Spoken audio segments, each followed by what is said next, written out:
কি করব, আমার পড়তে ভালো লাগে না। বারবার আমার মন মোবাইলের দিকে চলে যায়।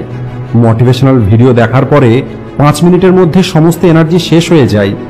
14 থেকে 25 বছর বয়সটা এমন একটি সময়, যে সময়ে হয় তোমার জীবনটা নষ্ট হয়ে যাবে অথবা তোমার জীবনটা তৈরি হয়ে যাবে। আজ তুমি নিজেকে একটি প্রশ্ন করো যে আমি জীবনে কি করতে চাই, আমি জীবনে কি করব। কতদিন আর তুমি বাবা মায়ের ভরসায় বসে থাকবে? কতদিন বাবা মায়ের টাকাতে ঘুরে বেড়াবে?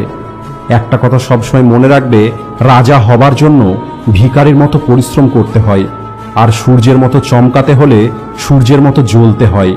তোমরা পড়ার জন্য প্রস্তুতি নাও আর ভাবো কাল থেকে পড়ব, পরশু থেকে পড়ব, আগামী সপ্তাহ থেকে পড়ব, 1 তারিখ থেকে পড়ব। তাহলে বলি, কতদিন এই কালকাল করবে? আর এই কালকাল করতে করতে একদিন সেই দিন চলে আসবে যেদিন তুমি মারা যাবে। সেই দিনও কি তুমি এটাই বলবে যে কাল করব? একবার ওই সমস্ত মানুষগুলোর দিকে তাকিয়ে দেখো যারা তোমার উপরে অনেক আশা করে বসে আছে। আমি কথা বলছি তোমার বাবা মায়ের। কত আশা নিয়ে বসে আছে তোমার বাবা মা, যারা তোমার জন্য মরে যেতেও রাজি, আর তুমি তাদের জন্য 5 মিনিট পড়তে পারবে না। আজ তোমাকে সিদ্ধান্ত নিতে হবে যে তুমি জীবনে কি করতে চাও।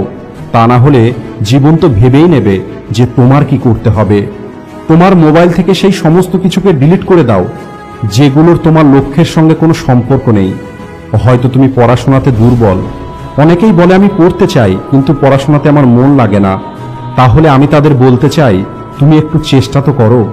যদি তুমি 2 মিনিট পড়তে পারো তাহলে তোমার মধ্যে সেই ফিলিংসটা চলে আসবে যা তোমাকে আগামী 2 ঘন্টা পড়তে বাধ্য করবে। তুমি শুধু চেষ্টা তো করো। কথায় বলে, একটি ছোট্ট পিঁপড়ে যখন খাবার নিয়ে দেওয়ালে ওঠে, সে বারবার দেওয়াল থেকে পড়ে যায়, কিন্তু সে হার না মেনে বারবার দেওয়ালে ওঠার চেষ্টা করে। আর সবশেষে ওই পিঁপড়ের পরিশ্রম বৃথা যায় না, আর যে চেষ্টা করে সে কখনোই হেরে যায় না। সফলতা একটি চ্যালেঞ্জ, এটাকে স্বীকার করতে হবে। তোমার মধ্যে কি কমতি আছে সেটাকে খুঁজে বার করো আর সংশোধন করো। যতক্ষণ পর্যন্ত তুমি সফল হবে না, নিজের ঘুম শান্তি সবকিছুকে ত্যাগ করো। মনে রেখো, কোনো কিছু না করে কারো জয়গান হয় না, আর যে চেষ্টা করে সে কখনোই হারে না। তোমাকে কোনো না কোনো মোটিভেশনাল সোর্স খুঁজে বার করতেই হবে। এমন কোনো একটা কারণ তোমাকে খুঁজে বার করতেই হবে যা তোমাকে পড়তে বাধ্য করবে। তুমি তোমার নিজের যোগ্যতা তৈরি করার জন্য পড়ো। তুমি তোমার শত্রুর সঙ্গে প্রতিশোধ নেওয়ার জন্য পড়ো। নিজের বাবা মায়ের জন্য পড়ো, কারণ তাদের আশা ভরসা তুমি। আমাদের এই জীবনটা বেঁচে থাকার জন্য পেয়েছি, জীবনটা পার করার জন্য নয়। প্রত্যেকটি মানুষের জীবনে এমন একটি স্বপ্ন অবশ্যই থাকে যার জন্য সে সব কিছু করতে পারে।